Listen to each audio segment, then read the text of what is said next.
Pernah dengar nama Nabi Nuh? Pernah tahu sejarah Nabi Nuh? Nabi Nuh, kalau boleh dibilang, Nabi Nuh ini pernah putus asa di hadapan Allah.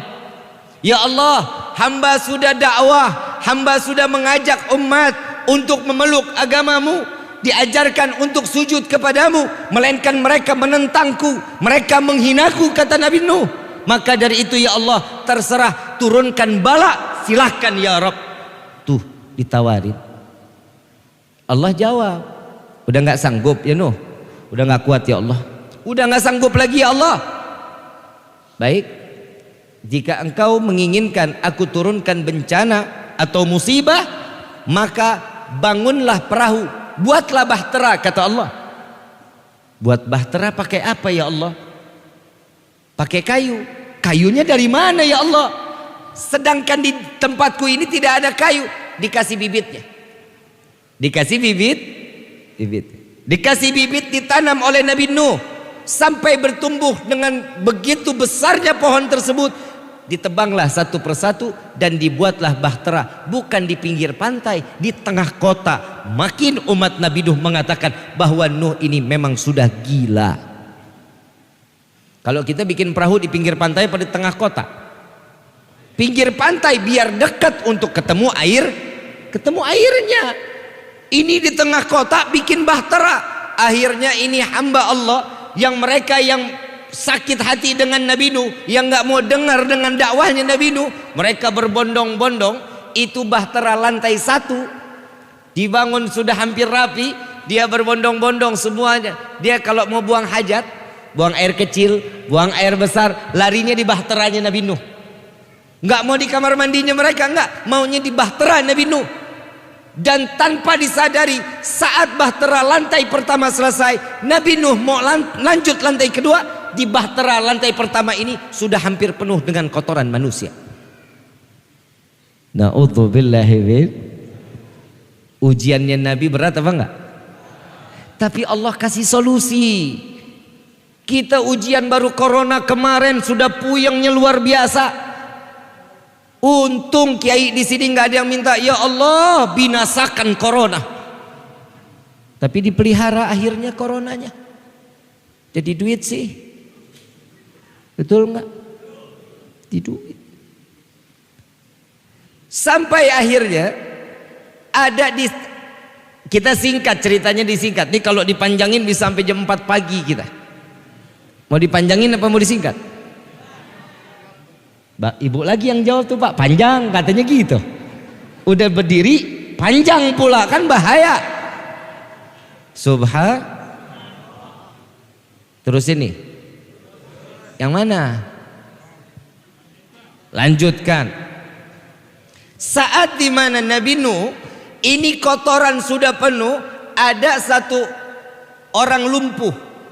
Ada satu orang lumpuh keluar dari rumah. Ini kalau model punya tetangga kayak begini kita apain, kita nggak paham ini. Ada satu tetangga lumpuh, bencinya sama Nabi Nuh luar biasa Pak. Luar biasa bencinya sama Nabi Nuh. Saat-saat lagi di mana dibencinya Nabi Nuh, ini orang lumpuh begitu keluar digotong 3 orang, dipangkul 3 orang, ditanya Tuhan mau kemana? Saya mau buang air besar katanya. Mau buang air besar ke tempat bahteranya Nabi Nuh alaihissalatu wassalam. Udah lumpuh ngebenci Nabi. Kita punya tetangga begini nih, kira-kira kita apain ini tetangga? Sumpahin mati pastinya. Tapi Masya Allah Nabi Nuh nggak tahu-taunya. Nabi Nuh lagi bingung, setelah ini perahu jadi saya harus membersihkan bahtera ini daripada kotoran manusia yang sudah menumpuk. Nabi Nuh bingung mau ngebangun sendiri, umatnya cuma nggak sampai banyak, harus ngebersihin kotoran lagi sendiri. Dia pasrah sama Allah, ya Allah hamba pasrahkan diri hamba kepadamu ya Rabb. Subhanallah, ini orang lumpuh buang air sampai ke dalam, ditinggal sama yang gendong, pegangan tiang. Subhanallah, begitu selesai kepleset Pak, kepleset sama kotorannya sendiri, jatuh terbalik, semuanya kotoran manusia dari ujung rambut sampai ujung. Wa subhanallah bisa berdiri, lumpuhnya hilang, keluar dari bahtera Nabi dalam keadaan berdiri, berjalan. Lalu para yang tadi pemandunya ditanya, Tuhan kok bisa sembuh? Tadi perasaan digendong, kok keluar sekarang jalan? Saya nggak tahu ada apa di dalam ini.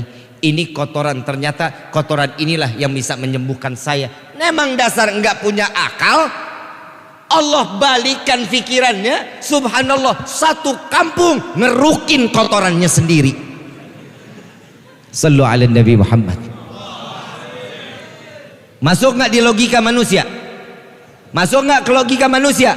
Gak akan masuk. Yang kotorin dia, yang bersihin, mungkin apa enggak?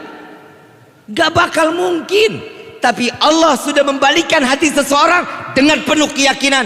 Orang tersebut yakin bahwa kotoran yang ada di dalam kapal Nabi Nuh itu yang dapat menyembuhkan penyakit. Sampai kalau kita bilang kinclong lagi.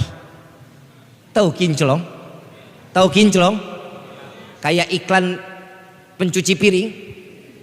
Bening luar biasa, rapi luar biasa, atas izin Allah. Fa inna ma'al usri yusran, inna ma'al. Jadi manusia jangan selalu ikut apa adanya kehidupan. Intinya ini, kita ini hidup udah banyak ujian, tapi basrahnya kepada bukan selain Allah. Kita kepada Allah aja jarang, luar biasa. Banyak orang sekarang larinya ke orang pinter.